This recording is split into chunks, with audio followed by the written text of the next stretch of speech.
आज है 21 अगस्त 2025 और मैं हूं डॉक्टर नवीद अख्तर। हम मैथ 11 की पंजाब टेक्स्ट बुक बोर्ड की जो 2025 में न्यू बुक आई है इसका यूनिट 1 कर रहे हैं और आज के लेक्चर नंबर 14 में हम एक्सरसाइज 1.2 के क्वेश्चन नंबर 4, 6 और 12 को सॉल्व करेंगे। इनमें पहले मैं क्वेश्चन नंबर 4, फिर 12 और लास्ट में क्वेश्चन नंबर 6 करवाऊंगा। उसकी रीज़न ये है कि 4 और 12 एक जैसे हैं और 6 क्वेश्चन जो है वो बाकी एक्सरसाइज से बिल्कुल ही डिफरेंट क्वेश्चन है। स्टार्ट करते हैं आज का लेक्चर। एक्सरसाइज 1.2 में क्वेश्चन नंबर 4 में हमें एक कम्प्लेक्स नंबर Z1 गिवन है, एक कम्प्लेक्स नंबर Z2 गिवन है और हमें वैल्यू मालूम करनी है अल्फ़ा की। इस कंडीशन के साथ कि Z1 और Z2 के प्रोडक्ट का जब इमेजिनरी पार्ट लें तो वो 7 के इक्वल आए। इससे पहले हम जितने भी क्वेश्चन कर रहे थे उसमें दोनों साइड्स पर इक्वेशन की 2 कम्प्लेक्स नंबर्स थे और हम इस्तेमाल इस बात का कर रहे थे कि 2 कम्प्लेक्स नंबर इक्वल होंगे इफ़ एंड ओनली इफ उनके रियल पार्ट भी इक्वल हों और उनके इमेजिनरी पार्ट भी इक्वल। इस दफ़ा क्वेश्चन में उसने जो 2 कम्प्लेक्स नंबर्स दिए हैं पहले हमने उनका लेना है प्रोडक्ट और उसके बाद सिर्फ उसका इमेजिनरी पार्ट लेना है। प्रोडक्ट को हम कोशिश करेंगे x प्लस आयोटा y की फॉर्म में चेंज कर लें, फिर उसका इमेजिनरी पार्ट लेंगे, उस इमेजिनरी पार्ट को इक्वल रखेंगे 7 के और सिंप्लीफाई करके वैल्यू मालूम कर लेंगे अल्फ़ा की। तो सॉल्यूशन स्टार्ट करते हैं। Z1 और Z2 को करते हैं मल्टीप्लाई और फिर उसका लेते हैं इमेजिनरी पार्ट। Z1 और Z2 को हम करने लगे हैं मल्टीप्लाई। Z1 है हमारे पास 2 + 3 आयोटा, तो 2 + 3 आयोटा इंटू Z2। Z2 है हमारे पास 1 - अल्फ़ा। राइट साइड पे जो 2 नंबर आए हैं इन दोनों को करते हैं मल्टीप्लाई। 1 - अल्फ़ा को 2 के साथ भी मल्टीप्लाई कर लेते हैं और 1 - अल्फ़ा को 3 आयोटा से भी कर लेते हैं। 2 × 1 - अल्फ़ा प्लस 3 × 1 - अल्फ़ा और आयोटा। 1 - अल्फ़ा एक रियल नंबर है, इसको मैंने 2 + 3 आयोटा से मल्टीप्लाई किया है। 1 - अल्फ़ा को 2 से भी मल्टीप्लाई कर लिया तो 2 × 1 - अल्फ़ा आ गया। 1 - अल्फ़ा को 3 से मल्टीप्लाई कर लिया तो 3 × 1 - अल्फ़ा आ गया और साथ में आयोटा भी आ गया। ये मेरे पास प्रोडक्ट आ गया है Z1 × Z2 का। इसमें राइट साइड पे अरेंज कर लिया हमने इसको x प्लस आयोटा y की फॉर्म में, जिसमें x मेरे पास 2 × 1 - अल्फ़ा है और y मेरे पास प्लस का 3 × 1 - अल्फ़ा है। आयोटा के साथ वाला पार्ट जो है ये इमेजिनरी पार्ट है और 2 × 1 - अल्फ़ा जो है, जो मैंने येलो हाईलाइट किया है, ये रियल पार्ट है। हमें लेना है Z1 × Z2 का इमेजिनरी पार्ट। इमेजिनरी पार्ट लेने लगे हैं Z1 × Z2 का। कौन सा वाला है? ये ब्लू हाईलाइटेड, यानी ये है 3 × 1 - अल्फ़ा। हमें गिवन क्या है? हमें गिवन है कि इमेजिनरी पार्ट Z1 × Z2 जो है वो 7 के इक्वल है। क्योंकि गिवन ये है कि Z1 × Z2 का इमेजिनरी पार्ट 7 के इक्वल है, हमारे पास Z1 × Z2 का इमेजिनरी पार्ट 3 × 1 - अल्फ़ा आया है, तो ये जो 3 × 1 - अल्फ़ा है ये इक्वल है 7 के। 7 इक्वल आ गया 3 × 1 - अल्फ़ा के। इस इक्वेशन को हमने सॉल्व करना है और इसमें से वैल्यू मालूम करनी है अल्फ़ा की। बहुत आसान बात है। पहले 3 को लेफ़्ट पर ले आते हैं, 3 लेफ़्ट पर आकर डिवाइड हो गया 7/3 और राइट साइड पे 1 - अल्फ़ा आ गया। अल्फ़ा मालूम करना है, अल्फ़ा को लेफ़्ट पर ले आए, प्लस का हो गया, राइट साइड पे 1 और लेफ़्ट वाला 7/3 राइट पर जाकर माइनस का 7/3 हो गया। 1 में से 7/3 को माइनस करने के लिए 3 इसका एलसीएम ले लिया, 3 1 से मल्टीप्लाई हुआ 3 आ गया, -7 आ गया। 3 में से 7 को माइनस करेंगे तो -4/3। क्या करना था? हमने अल्फ़ा मालूम करना था और अल्फ़ा की वैल्यू हमने मालूम कर ली है। अल्फ़ा की वैल्यू -4/3 आ गई है। यही काम हम करना चाहते थे और ये काम हमने कर लिया है। तो ये आपने देखा एक्सरसाइज 1.2 का क्वेश्चन नंबर 4 था। इस क्वेश्चन में हमने अल्फा की वैल्यू मालूम की है। इसी तरह का सेम लाइंस पे हमारे पास क्वेश्चन नंबर 12 है। क्वेश्चन नंबर 12 में Z1 हमें गिवन है 4 + 5 आयोटा, Z2 हमें गिवन है अल्फा - 2 आयोटा। वैल्यू मालूम करनी है हमने अल्फा की, और हमें गिवन ये है कि Z1 × Z2 के प्रोडक्ट का जो रियल पार्ट है वो 20 है। क्या करेंगे, Z1 और Z2 को मल्टीप्लाई करेंगे, फिर उसका रियल पार्ट लेंगे और उसको 20 के इक्वल रखेंगे। उससे जो इक्वेशन बनेगी उस इक्वेशन को हल करके अल्फ़ा मालूम कर लेंगे। बहुत आसान काम है, आप लोग खुद इसको आसानी के साथ कर सकते हैं। वीडियो को पॉज करें, खुद सॉल्व करें और उसके बाद सॉल्यूशन को चेक कर लें। हम स्टार्ट करते हैं इसका सॉल्यूशन। हमने डिसाइड किया है कि Z1 और Z2 को मल्टीप्लाई करना है, Z1 × Z2 मालूम करना है। Z1 इक्वल है हमारे पास 4 + 5 आयोटा के, तो Z1 की जगह हमने 4 + 5 आयोटा लिखा इंटू Z2। Z2 है हमारे पास अल्फा - 2 आयोटा, Z2 की जगह हमने यहाँ अल्फा - 2 आयोटा लिखा। और अब हम इन दोनों ब्रैकेट्स को करेंगे मल्टीप्लाई। पिछले क्वेश्चन में ज़रा आसानी हो गई थी, एक ब्रैकेट में सिर्फ रियल पार्ट था। इस दफ़ा दोनों ब्रैकेट्स में कम्प्लेक्स नंबर का रियल पार्ट भी है और इमेजिनरी पार्ट भी है, तो हमें मल्टीप्लिकेशन का पूरा प्रोसेस करना पड़ेगा। पहली ब्रैकेट में से 4 को अल्फ़ा से मल्टीप्लाई किया तो 4 अल्फ़ा आ गया, 4 को -2 आयोटा से किया तो -8 आयोटा आ गया, 5 आयोटा को अल्फ़ा से किया तो 5 अल्फ़ा आयोटा आ गया, 5 आयोटा को -2 आयोटा से किया तो -10 आयोटा का स्क्वायर आ गया। हमने दोनों ब्रैकेट्स को मल्टीप्लाई कर लिया है। अब हमें राइट साइड को अरेंज करना है रियल और इमेजिनरी पार्ट्स में। 4 अल्फ़ा रियल पार्ट है, ये जो -10 आयोटा स्क्वायर है इसमें चूंकि आयोटा स्क्वायर इक्वल है -1 के, आयोटा स्क्वायर को यहाँ -1 लिखेंगे तो 10 आयोटा स्क्वायर जो है, ये जो माइनस का 10 आयोटा स्क्वायर है, आयोटा स्क्वायर की जगह माइनस लिखने पे ये 10 बन जाएगा। तो ये वाला 10 और ये वाला 4 अल्फ़ा ये दोनों रियल पार्ट हैं, इन दोनों को इकट्ठा कर लेते हैं 4 अल्फ़ा + 10। और ये जो दो टर्म्स हैं जिनको मैं हाईलाइट कर रहा हूँ, इन दोनों में इमेजिनरी पार्ट है, इन दोनों में से आयोटा को कॉमन लेंगे तो -8 + 5 अल्फ़ा आ जाएगा। इन दोनों में से आयोटा कॉमन लेने पे, प्लस का आयोटा कॉमन लेने पे अंदर -8 + 5 अल्फ़ा। और क्वेश्चन के मुताबिक हमें लेना है Z1 × Z2 के प्रोडक्ट का रियल पार्ट। ये मेरे पास आ गया है Z1 × Z2, इसको मैंने अरेंज कर लिया है 4 अल्फ़ा + 10 जो इसका रियल पार्ट है, और आयोटा के साथ -8 + 5 अल्फ़ा इसका इमेजिनरी पार्ट है। हमें क्वेश्चन में ज़रूरत है रियल पार्ट की। रियल पार्ट को मैं हाईलाइट कर रहा हूँ, रियल पार्ट है 4 अल्फ़ा + 10। तो रियल पार्ट जो 4 अल्फ़ा + 10 है Z1 × Z2 का, इसको मैं इक्वल ले रहा हूँ 20 के। अगर मैं Z1 × Z2 का रियल पार्ट लिखूं तो Z1 × Z2 का रियल पार्ट जो है वो 4 अल्फ़ा + 10 है। हमें गिवन है कि जो रियल पार्ट है Z1 × Z2 का वो इक्वल है 20 के। हमने कैलकुलेशंस करके Z1 × Z2 का रियल पार्ट निकाला, 4 अल्फ़ा + 10 आया।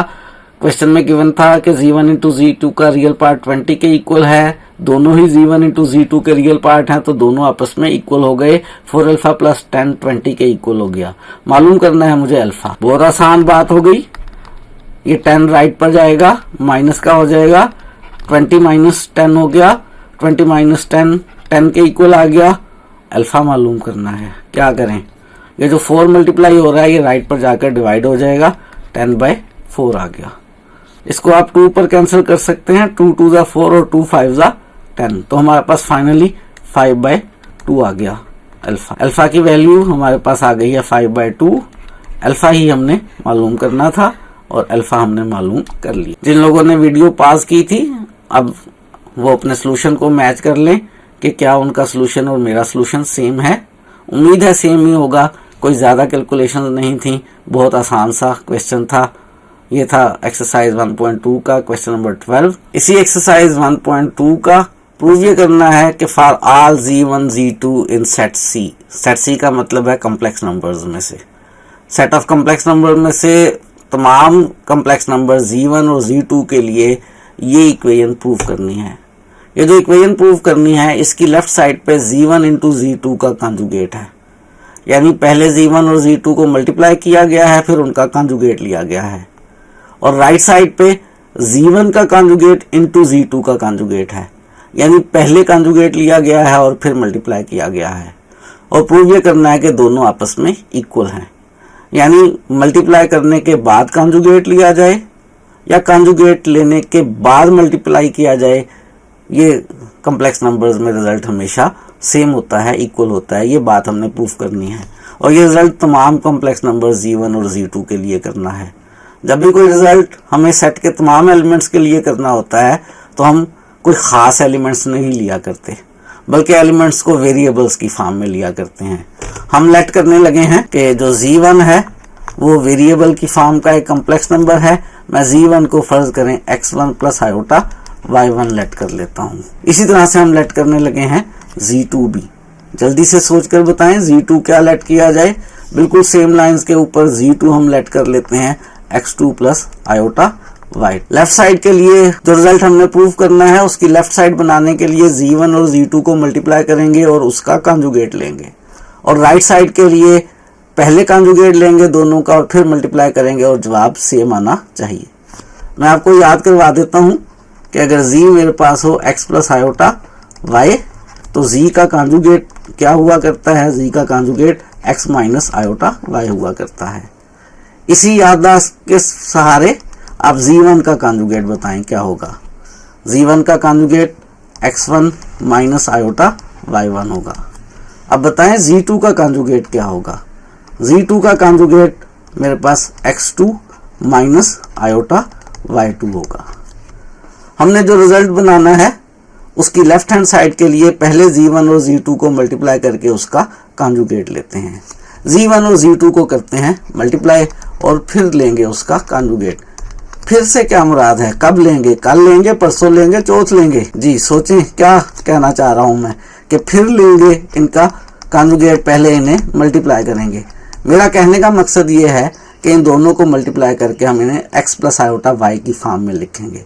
जब ये x प्लस आयोटा y की फॉर्म में आ जाएगा तो फिर कॉन्जुगेट लेंगे, क्योंकि कॉन्जुगेट लेते हुए हमें इमेजिनरी पार्ट का साइन, आयोटा वाली टर्म का साइन चेंज करना होता है। तो पहले मैं इन दोनों कॉम्प्लेक्स नंबर्स को मल्टीप्लाई करने लगा हूँ। x1 को x2 से मल्टीप्लाई करूंगा तो मेरे पास x1 इंटू x2 आ जाएगा। x1 को आयोटा y2 से मल्टीप्लाई करूंगा तो प्लस आयोटा x1 y2 आ गया।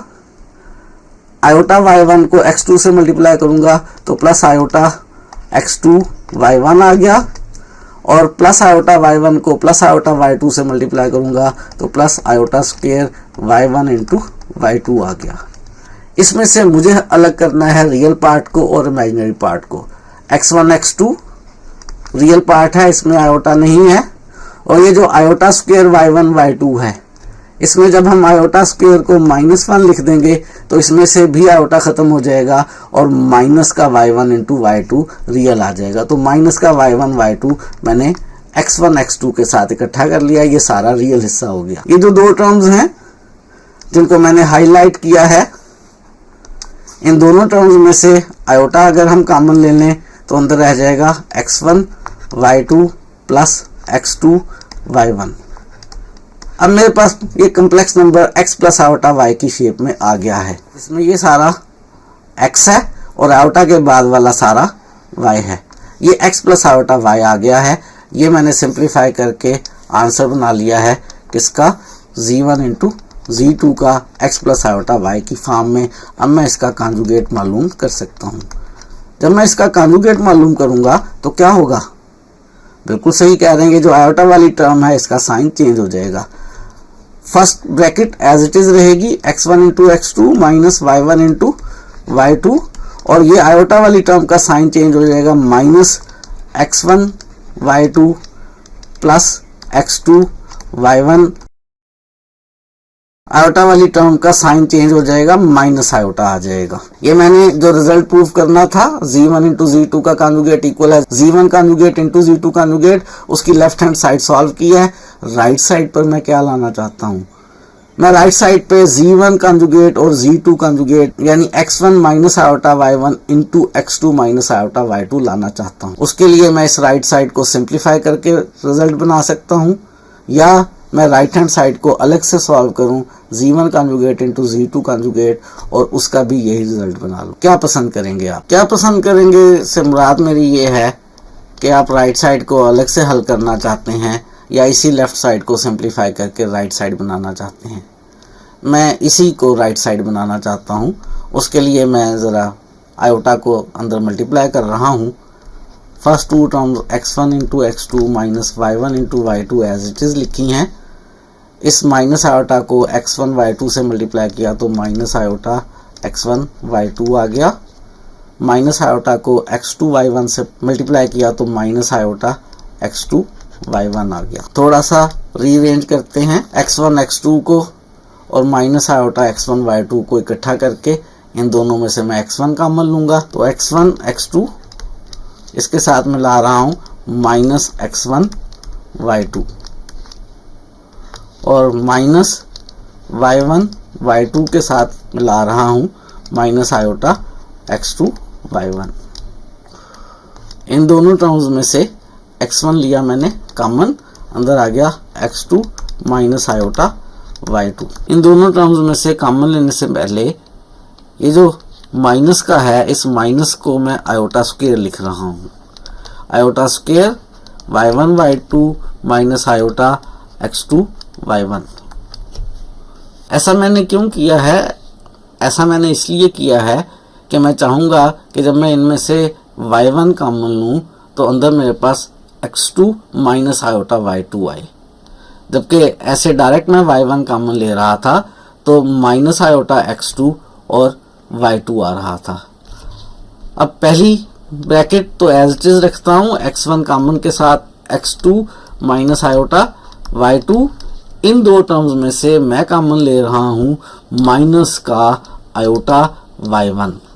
माइनस का आयोटा y1 कॉमन लूँगा तो पहली टर्म बनेगी माइनस का आयोटा y2 और दूसरी टर्म में से माइनस आयोटा और y1 कॉमन आने के बाद प्लस का x2। अब देखें दोनों ब्रैकेट्स में x2 माइनस आयोटा y2 जो है दोनों ब्रैकेट्स में सेम है, इसको कॉमन लिया जा सकता है। तो हम ऐसा कर रहे हैं कि इन दोनों टर्म्स में से ब्रैकेट के अंदर जो x2 माइनस आयोटा y2 है उसको ले रहा हूं मैं common. x2 minus iota y2 common लेने के बाद पहली टर्म में से x1 बचा और दूसरी टर्म में से माइनस आयोटा y1 बचा। दो ब्रैकेट्स मल्टीप्लाई हो रही हैं, तरतीब बदल देता हूं। पहले मैं x1 माइनस आयोटा y1 लिख देता हूं और फिर मैं x2 माइनस आयोटा y2 लिख देता हूं। ऐसा कर सकता हूं। क्यों कर सकता हूं? क्योंकि कॉम्प्लेक्स नंबर्स का प्रोडक्ट कम्यूटेटिव होता है, उसकी तरतीब आगे पीछे की जा सकती है। ऐसा करने से फायदा क्या हुआ? ये जो x1 माइनस आयोटा 1 है, x1 माइनस आयोटा 1 इक्वल है z1 के कॉन्जुगेट के, तो x1 माइनस आयोटा 1 को मैं लिख रहा हूं z1 का कॉन्जुगेट।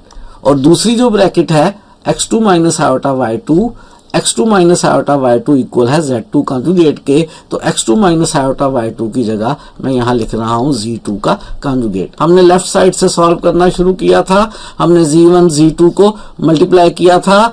z1 z2 को मल्टीप्लाई करने के बाद हमने उस पूरे का कॉन्जुगेट निकाला था और राइट साइड पे सिंप्लीफाई करके आ गया है z1 का कॉन्जुगेट इंटू z2 का कॉन्जुगेट। और ऐसा क्यों हुआ है वजह बता देते हैं कि x1 माइनस आयोटा 1 जो है ये बेसिकली z1 का कॉन्जुगेट है। x1 minus iota y1 z1 का कॉन्जुगेट है और z2 का कॉन्जुगेट जो है वो x2 माइनस आयोटा y2 है। x2 माइनस आयोटा y2 को मैंने z2 का कॉन्जुगेट लिख दिया, x1 माइनस आयोटा y1 को मैंने z1 का कॉन्जुगेट लिख दिया। मैंने रिजल्ट प्रूव कर दिया कि z1 इंटू z2 का कॉन्जुगेट इक्वल है z1 conjugate into z2 conjugate के।